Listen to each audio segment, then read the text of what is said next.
All right. Good morning.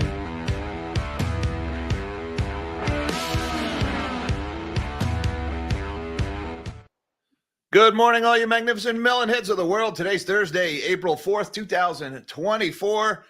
And the top story this morning, the market is rallying. We got some jobs data a couple of minutes ago. Not the big jobs report. That's tomorrow. That's the big one everybody's going to be looking at tomorrow. But we got some initial jobless claims numbers a few minutes ago at 8:30 a.m. Eastern time, and they came in higher than expected at 221,000 initial jobless claims. That's up 11,000 from last week, and they also upwardly revised last week's number by another 2,000. So the market just loved that. We're in this bad news is good news kind of zone, if you will, because it's all about the Fed. It's all about those rate cuts. When do they get here? Sooner? Good. Later? I guess meh. Because the market doesn't really go down when later is a thing. It just goes up when they think it's going to be sooner. And well, this morning, the jobs data, not so good. But the big thing is tomorrow. We've got that big jobs report from the Bureau of Labor Statistics coming tomorrow. If I had to put money on it, I'd say we probably get another wonderful headline number because politicians, and then we get a big downwardly revision to last month's number. But the big point here is fewer jobs created tomorrow would be bullish for stocks because fewer jobs created would mean less inflationary wage pressures, and it would mean the Fed might ride to the rescue with those rate cuts even sooner, and stocks would love that, even though that means more pain for the average person because, well, fewer jobs created means less wage increases. So we're kind of in that bad news is good news zone. Now, something very interesting happened yesterday. And it was during my live stream, actually, and then a couple of minutes after my live stream is when it really started taking off. We got two services PMIs yesterday. A PMI is a purchasing managers index. They're these economic data points, right? There's two main outfits that put them out. You've got S&P Global, and then you've got the Institute for Supply Management. Now, earlier this week, we got manufacturing PMIs from both organizations, and both of the manufacturing PMIs showed sharp increases in pricing pressures, showed that inflation was stronger than expected. And the market went down sharply on those manufacturing PMIs because it showed, hey, more inflation means more aggressive Fed. Stocks didn't like that. Asset prices didn't like that, except gold. Gold loved it. Now, yesterday was something of an oddball. At 9:45 a.m. Eastern time, we got the S&P Global Services PMI yesterday.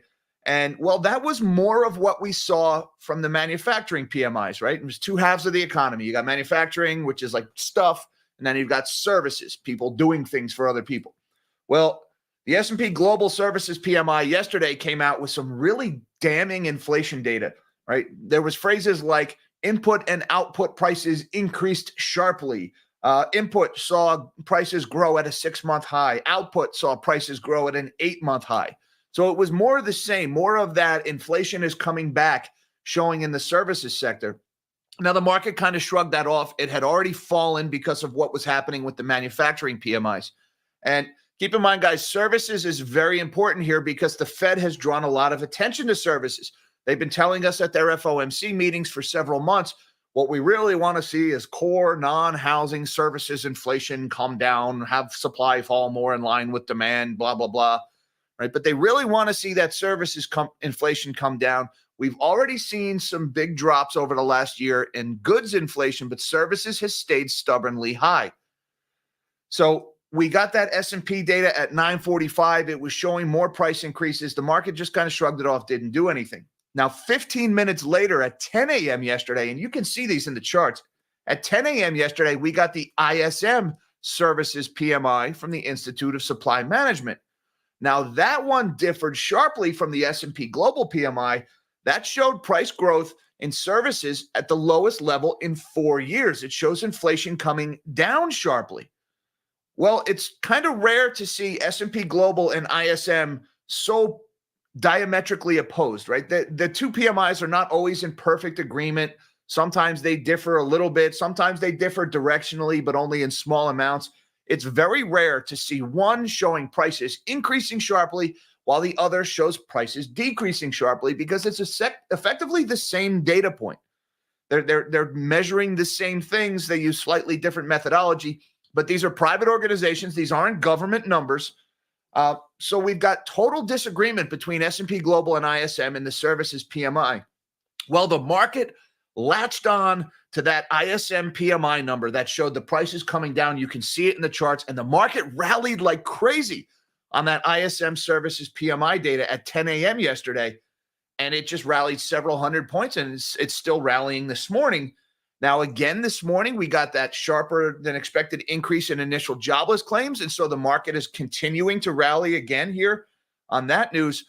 But really, it's going to be the jobs data tomorrow that dictates just how soon we're going to get those cuts. All right. If we get lower than expected job growth, or even if we get a little bit of job losses, I think the market rallies like crazy tomorrow on the prospects of more rate cuts. The only thing that I think can send the market sharply lower would be if we get another blowout jobs number showing hundreds of thousands of jobs added and no big downward revisions to prior months. That would mean the economy is running hot. That would mean more inflationary pressures, and that would probably mean more delays to those rate cuts, maybe even people starting to wonder if we'll even get those by June. Now, conversely, if we get a big loss in jobs, a big negative number, it might spook the market to think, the Fed has over-tightened and now it's too late for them to start rate cuts. So, the market is looking for that sweet spot tomorrow where we see just modest growth in jobs. I think the market would rally like crazy on that. Now, it's been pretty hard to gauge what that jobs report's going to do because we've had some conflicting data. JOLTS wasn't really that good. Job quits showed a little bit of strength in the labor market. The data today showed a little bit of weakness in the labor market. And of course, you've got that big variable, that big question mark of what do the politicians do to mess with the stats to make themselves look better? So it's really hard to handicap what's going to happen in that jobs report tomorrow, but the market is going to be watching it very closely. This time tomorrow morning, we're going to be looking at a big move one way or another in the market, or so my gut tells me. Also going on yesterday, Disney there's big news out of Disney. Bob Iger and the establishment, if you will, the board of directors at Disney had defeated a proxy war, this big takeover fight that was being waged by activist investors led by Nelson Peltz. It was really a fight over the direction the company was going to take. Disney, for the better part of a few years now, they've been prioritizing messaging and politics over telling a story and running a good business. They've been misallocating resources. They've been spending way too much money on content that, if we're speaking frankly, just really sucks. She-Hulk just really sucks. Activist investors led by Nelson Peltz had tried to get some of their people onto the board. They had put it up to the shareholders for a vote, trying to get the company to step back from their stupid politicking and just tell a freaking story. Hey, remember, you're a children's entertainment company. Just throwing that out. Maybe start saying things that are appropriate for freaking children. Just throw them out there. You guys do what you want with them. God forbid we leave that bathroom stuff out of the equation and you just entertain the kids. Well, anyways, as I said yesterday on Twitter, the corporate groundhog saw her shadow. The activist investors were defeated. Disney's current board of directors won by a resounding margin. And so Star Wars is going to suck for a few more years. That's what that means out of Disney. Also, we got some interesting, it's a day of conflicting data points. We got some conflicting data from Volvo and Ford today. It's kind of interesting. I talked yesterday about how Tesla's numbers showed more problems for the car industry, how auto sales were down, inventory was rising. And then this morning, we got numbers from Volvo, and they were great. Volvo stock was up 6%. Record sales for Volvo, 78,970 cars sold in March, up 25% year over year from last March. Really great numbers from Volvo. But within that data release from Volvo, there were some very interesting regional disparities. In particular, EV sales in Europe are way up. EV sales in China are down. EV sales in the US are way down. So you've got a big regional disparity going on in the auto market. Europe loves EVs, well, because Europe can't help but shoot itself in the foot when it comes to energy policy. The Chinese, the wealth effect from the collapse in the real estate market and consumer slowdown is obviously hitting their EV sales. And also you've got companies like NIO are just flooding the market in China with EVs. And of course, here in the US, even though we're subsidizing the industry to the tune of trillions and trillions of dollars, you can't convince people to buy cars that don't have, there's just not enough charging stations and they take too long to charge. And well, Some markets, EVs are appropriate, but for most of the country, EVs are still a long way off. And so big differences between what we're seeing in Europe, China, and the US. And of course, not to be outdone, we had a little bit of good news for the auto industry, and then Ford comes out right away and says, you know what, we are canceling our big EV SUV. Ford was making a 3-row giant pig excursion SUV that was going to be all electric, for the planet, right? I drive my 50,000-ton tank to drive my one kid around because I'm trying to save the planet. That's the absurdity of a 3-row all-electric SUV. And of course, Ford, having read the writing on the wall, and says the market doesn't want EVs. The consumers are pushing back no matter how much money DC throws at this industry. We can't convince people to buy them. And so rightly, they are backing away from offering that. They're going to double down, it looks like, on hybrids. And they're seeking the perfect mix of electric, hybrid, and internal combustion engines. So more bad news for U.S. electric vehicles here, although Volvo's showing some good news. Also, we got some interesting commentary on gold from a guy named Craig Shapiro on Twitter today. And, a lot of people have been scratching their head at the move in gold. And Craig Shapiro put this out this morning, and it was very well put. And in my opinion, it's the best explanation for this move in gold that I've seen yet. So we're going to talk about that one. Although gold is taking a breather this morning. It's not up right now. It's just down off its all-time highs. But $2,300 gold is here, folks. Crazy to see that. But gold continues to rally. Silver's rallying along with it. A lot going on in the world today, guys. Why don't we shrink my big melon of a head and let's look at what's going on in the markets. Don't forget that like button for the YouTube algorithm. It really helps me out. I appreciate that very much. And if you're new here, we do this every morning. So hit that subscribe button and notification bell and have your coffee with the melon heads every morning. Check out the S&P right now, up 41 points. And you may notice right here, 8:30 is when it started rallying, and it has continued to rally. 8:30 is when we got that initial and continuing jobless claims data that showed more people lost their jobs last week. And the market just loves people losing their jobs because it means the Fed might turn on the money printer. And isn't that just the perfect metaphor for how crazy this market and this whole economic situation is, where, hey, it doesn't matter how poor people get and how many people lose their jobs because the magic money printer is going to be turned on sooner, and that's bullish for stocks. Who cares if people can afford to shop at our stores, eat at our restaurants, travel to our resorts? It doesn't matter because Fed. That's what the market is telling us this morning when it rallied on that higher than expected initial jobless claims.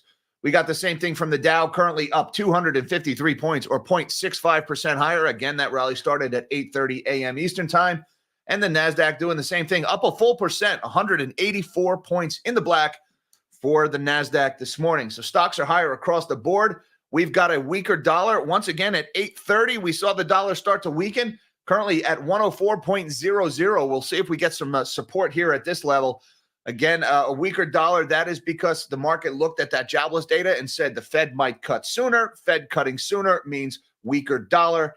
And so the Dixie is heading lower as the dollar loses strength against its currency peers from around the world. And we have got lower interest rates also this morning. The 30-year Treasury is down 2 basis points at 4.489. The 10-year is at 4.34. That's down 1 point. Bonds kind of taking a breather here. Rates have risen pretty sharply over the last couple of days. The 2-year is at 4.679. That's unchanged. And the 1 month is at 5.383, showing up a point here this morning. So not a lot happening in the bond market. Bitcoin is up $1,000 this morning at $67,042 as priced on, this is Bitstamp. Just wanted to mention the ETF outflows or inflows yesterday. We'll say the net flows in the ETFs, it was positive. We had $113.5 million of inflows into Bitcoin ETFs yesterday. Grayscale is still losing money. They lost $75 million, but the flows into the other ETFs more than outweighed that.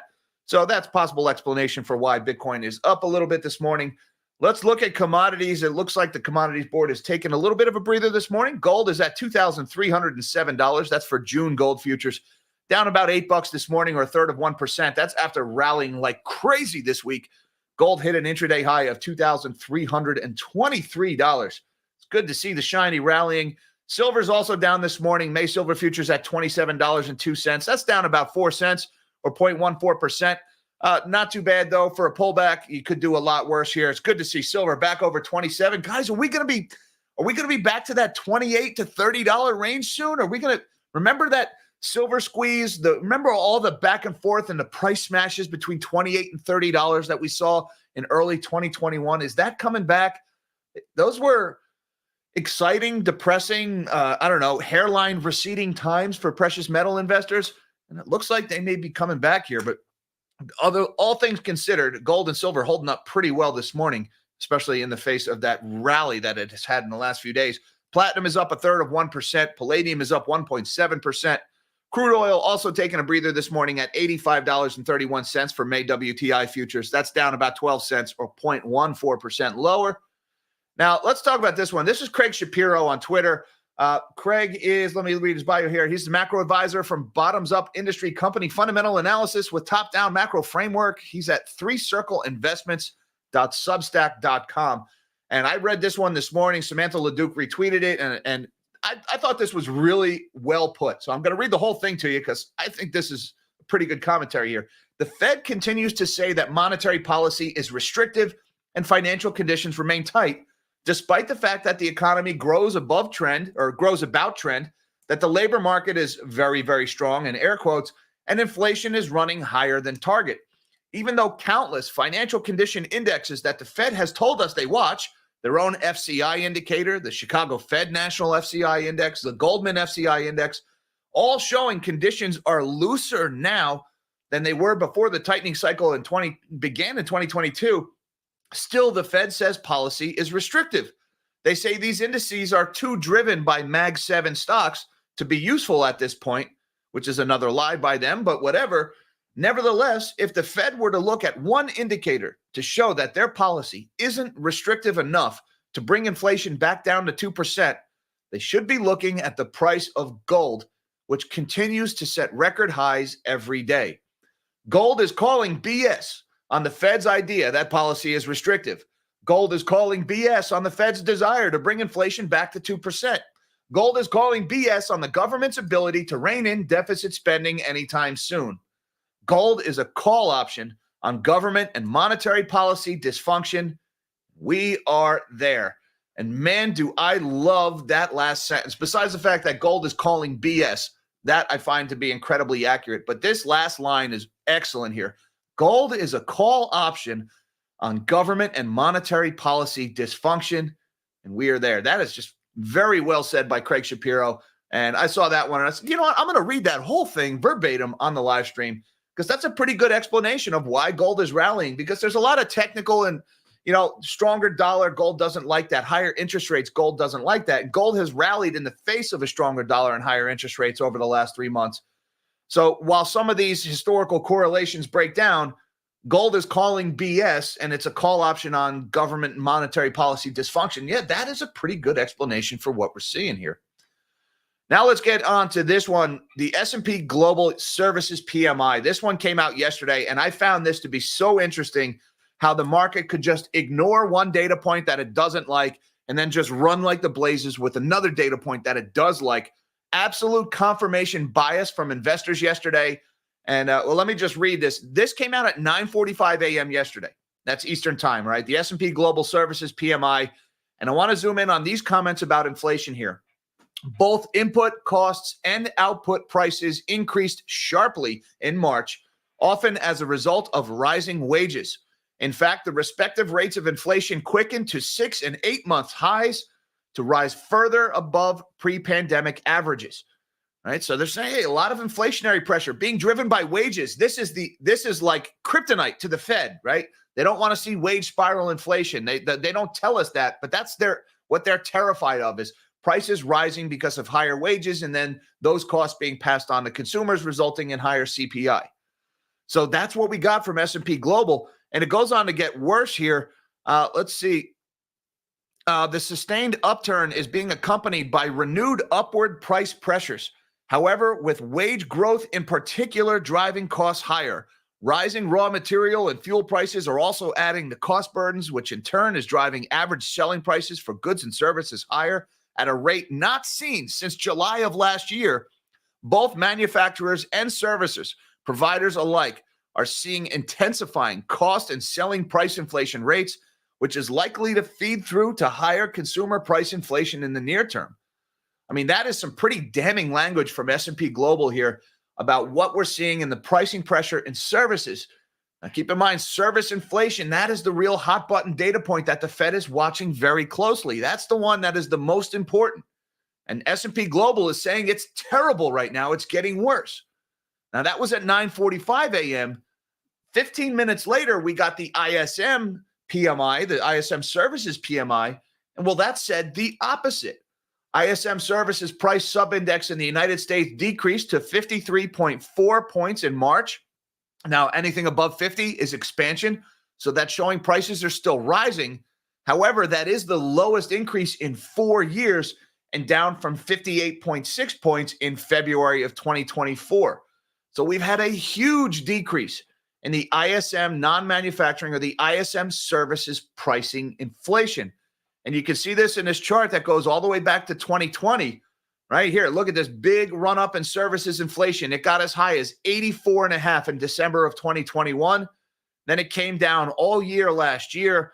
Now we saw it bounce a little bit in the late last year, and it hit a new high in January of 64. But now look down here at 53.4. That is the lowest we have seen since what, 2020? Yeah, the lowest we've seen since the height of the pandemic. So the ISM Services PMI is telling us the exact opposite of what the S&P Global Services PMI told us. Now, take a look at the market's reaction to these two reports. And this just goes to show you the bias of the investors, of the algorithms, however you want to call it. These are 1-minute candles yesterday in the S&P 500. Right here where my cursor is, that is when we got that very strong language about sharp price increases, about the highest input cost in 6 months, the highest output cost in 8 months. And the market gets that and just goes, meh, I don't care. Just staying range bound, bouncing around, no change. Then 15 minutes later, we get the ISM data, and that says the opposite. That says inflation is falling, and look at how the market reacted to that. Big green candle straight up, and it continued to rally for about an hour and a half after that. So the market totally ignores the S&P Global PMI that says inflation getting worse in services and then goes, oh, look at that ISM one. Great. Buy. I don't know which one to believe, to be honest with you. I don't know which one is worth. The S&P one is more in line with what we saw in the manufacturing PMIs. It's more in line with what we have seen in CPIs recently. But the market sees one itty-bitty data point that says maybe inflation is not as bad as it's looking, and everybody just goes and buys. This shows you the bias higher in this market right now. Also, we got challenger job cuts this morning. Now let's shift a little bit to the labor market. U.S.-based employers announced plans to cut 90,309 jobs in March of 2024. That is the most since January of 2023. Remember, January of 2023, that's when we got tens of thousands of layoffs from Amazon and from Microsoft, all the big tech companies. They were slashing headcounts in 5-figure increments back in January of 2023. Well, the number of job cuts announced in March is the highest since then, the most since January of 2023, and that's also up from 84,638 in February. In March, technology companies announced 14,224 cuts. The government announced 36,044 job eliminations. What else do we have here? The leading reason for job cuts in the first quarter was cost cutting, which accounted for 66,302 of the reductions, followed by restructuring. Many companies appear to be reverting to a do more with less approach. Well, that sounds recessionary, doesn't it? While technology continues to lead all industries so far this year, several industries, including energy and industrial manufacturing, are cutting more jobs this year than last. That's according to Andy Challenger, the senior vice president of Challenger, Gray, and Christmas. So this is the Challenger job cuts. You can see 3 months in a row, it's risen. Now, you don't get many job cut announcements in December. Companies just don't like the optics of laying people off right before Christmas. So you usually get a surge in January. It was a big surge this year, not as big as last year, but I would just add, last year we saw a big surge in January, and then they started to come down in February and March. We are trending in the opposite direction. January gets worse, February gets worse, March gets worse. So the pace of job cuts is increasing. And you can see that also this morning in the initial jobless claims numbers. The number of people claiming unemployment benefits in the U.S. surged by 11,000 from the previous week's upwardly revised value of 221,000 on the period ending March 30th. That's the most in 2 months and well above market expectations for 214,000.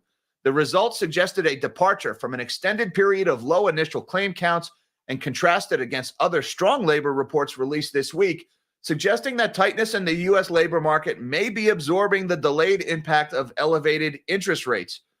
So slightly higher initial jobless claims, still kind of within band here, but it is trending in the other direction. Now, I would add, we also got continuing jobless claims this morning, and you can see continuing claims, they're actually starting to trend down. So as people lose their jobs, at least some of them are able to find new jobs. We're not seeing this accumulation of continuing jobless claims, at least not for the last 2 months. So take from that data what you will. I'm not really sure what that's going to tell us about Friday. We just got to wait and see till tomorrow morning with that jobs report. But that is going to be a big data point tomorrow morning, guys. You better believe that labor number is going to move the market one way or the other. Also going on this morning, Disney wins proxy fight against activist investor Nelson Peltz as shareholders reelect the full board. Look, guys, this one wasn't even close. Vanguard and BlackRock took your money and voted to keep Disney's current board of directors. So, hey, Nelson Peltz, Tryon Investments, they fought the good fight. They tried to get a change in Disney. I'm not going to spend too much time on this. But unfortunately, if you thought Star Wars was going to get good again, if you thought Marvel was going to get good again, you got another thing coming, because the idiots who have produced this, the people who gave us a serial rapist's personal assistant directing a Star Wars series that has female empowerment front and center in the messaging, those guys just won.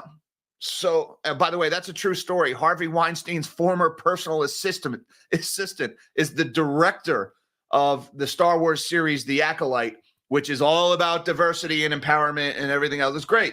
Maybe we don't have a serial rapist personal assistant direct that, if that's the message. If you want to send a message to little girls that you can be anything you want to be, and that's fine. Don't have a woman who arranged the meets for a serial rapist tell that message. That matters, right? Kind of like the AI guys when Martin Shkreli is the champion who comes to your defense to say, I'm such an idiot for crying foul about the accounting and artificial intelligence. Optics matter. Maybe find somebody with a little bit of credibility to give you that message. Hey, I just throw them out there. You guys do with them what you want. Disney shares were down 3% on that news yesterday because, well, Disney's going to keep losing money with Star Wars. Don't expect the fans who made that IP famous to keep paying to see it if you're going to tell them that they're everything that's wrong with the world. And that's the message that comes from Disney. And, well, if the fanboys stop buying the toys and stop paying to see the movies, you better hope somebody else does. And if you're not telling a good story, if your movies suck, that's not going to happen, right? Messaging will only take you so far. Also going on this morning, Volvo cars up 6% to November highs on record sales month. This one was pretty crazy here. We're going to skip over some of the numbers. They sold the most cars ever in the month of March. But check out the regional disparity here. Volvo said the new all-electric EX30 model had boosted growth and that it would focus on ramping up sales of the vehicle in the coming month. Year-on-year sales of electric vehicles in Europe were 22% higher in the quarter and up 34% year-on-year in March. That's roughly in line with overall sales growth in the market. So Europe's seeing a lot more EV sales. Now check this out. Sales of electric vehicles in China, the largest EV market, they dropped by 36%. That's despite a 4% hike in overall sales. So Chinese are moving away from EVs back towards internal combustion. Now look at U.S. U.S. performance was mixed for EVs with 44% growth in hybrid vehicles, but a 65% plunge in all electric vehicle sales. Now, how are you going to say that that's mixed performance for electric vehicles when you've got a 65% plunge in electric vehicle sales in the U.S. market? What they're doing is they're now taking credit for hybrids and saying, well, look, hybrid shows that the market wants EVs. You're moving the goalpost there a little bit, CNBC. No, that's not mixed data. That is terrible data. All right, so EV sales are doing great in Europe, up 22%. Terrible in China, down 36%. And just beyond abysmal in the United States, down 65%. And then somehow the takeaway from that is these numbers reflect the strength of our strategy and product diversity, offering fully electric vehicles alongside plug-in hybrids and mild hybrids is the right mix. So Volvo's kind of an exception in the car market. Their stock is up 6.4% this morning on that big increase in sales in Europe. But Ford says, hold my beer, and they are to delay their all-electric SUV to focus on hybrid vehicles. Ford Motor is delaying production of a new all-electric three-row vehicle as it shifts to offer hybrid options across the entire North American lineup, the company said on Thursday. The Detroit automaker said it will continue to invest in electric vehicles, including the three-row SUV. A three-row electric SUV is just the stupidest thing I've ever heard of, guys. I just I can't believe it. You're not helping the planet if you drive this giant steel box. I don't care if you plug it in and use coal to charge the batteries first. You're not helping. And it's just a wonderful metaphor for the stupidity of this world. But positioning its production to allow the market to mature. The shift in EV plans is the latest for Ford in the entire automotive industry, as adoption has been slower than many expected and production costs remain high. Ford stock this morning is up. The market is liking that departure from a three-row electric SUV, up 1.6%, trading at $13.86 for Ford this morning.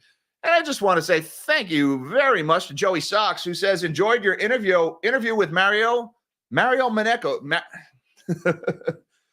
Yes, thank you. My interview with Mario, that was actually on the Vancouver Resource Investment Conference channel. My friend Jesse Day hosted myself and Mario from Monaco 64 on that one. Thank you very much, Joey Sox. I appreciate that. That was a good time. Two very sharp guys, two advocates of sound money, rare voices of reason in an ocean of economic absurdity, my buddies Mario and Jesse. So check that one out. I did post a link to that in my community page if you want to go check out that interview.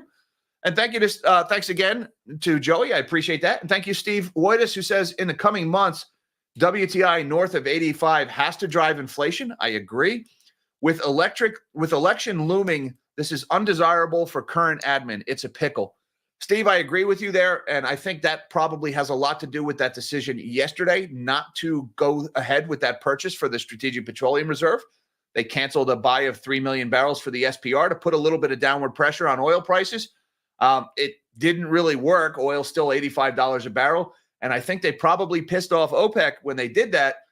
So I wouldn't be surprised to see some stronger language from the OPEC plus countries because they are sick of waiting for the U.S. to refill the SPR. I don't care how many fist bumps the big guy makes with Prince Mohammed bin killing people. It's just not it's not going to bode well with the Saudis if you want them to increase production to get oil prices down to get yourself reelected. So I think higher energy prices, and also, guys, energy has really suffered from a lack of capex in the United States in the last few years. They just haven't spent the money to put many new holes in the ground. And that's kind of like a 5-year delayed cycle. It takes several years to develop a well to the point where it's producing.